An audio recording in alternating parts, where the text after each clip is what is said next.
heading towards the front line. The fighting prompted many locals to flee.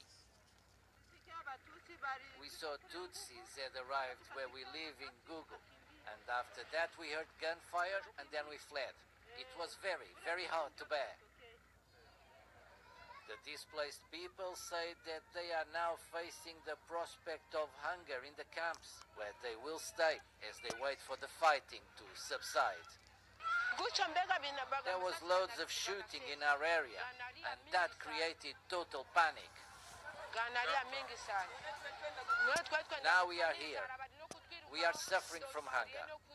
There's nothing to eat, and we left others and kids back there. According to the United Nations, nearly 40,000 Congolese have been forced to flee in just 1 week. The police and armed forces in South Africa announced on Friday that security would be reinforced this weekend, following an alert launched by the US Embassy in Pretoria last Wednesday.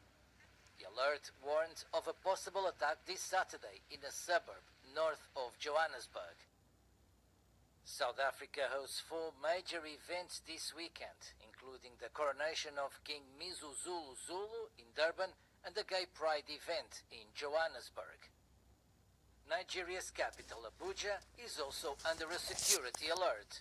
Since Sunday that the embassies of the United States, United Kingdom, Australia and Canada have been alerting to the high probability of an attack in the capital.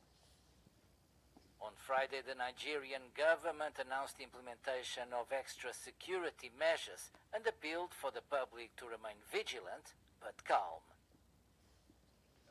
The Secretary General of Amnesty International, Agnes Kalamar, says she's concerned about the narrowing of the space for individual freedoms in West Africa. Speaking in Dakar after visits to Senegal and Mali, the Secretary General deplored the excessive use of force by security forces in Senegal following June's legislative elections. Excessive use of force by security forces must end. This is a crucial element to prevent other abuses, other deaths.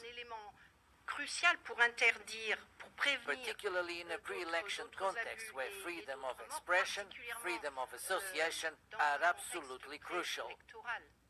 Où la liberté d'expression, la liberté d'association sont absolument cruciales. The Secretary General also made a reference to the situation in Mali, where violence against civilians has been on the rise since the start of the year. Agnes Kalamar denounced Mali's ruling junta for not recognizing the levels of violence exercised against civilians. Admittedly, security incidents have been on the rise since January 2002, and denial cannot help address them. Amnesty International and others have noted an upsurge in violence against civilian populations since the start of the year. An upsurge that is not quite or not at all recognized by the authorities. Pas du tout d'ailleurs reconnu par les autorités.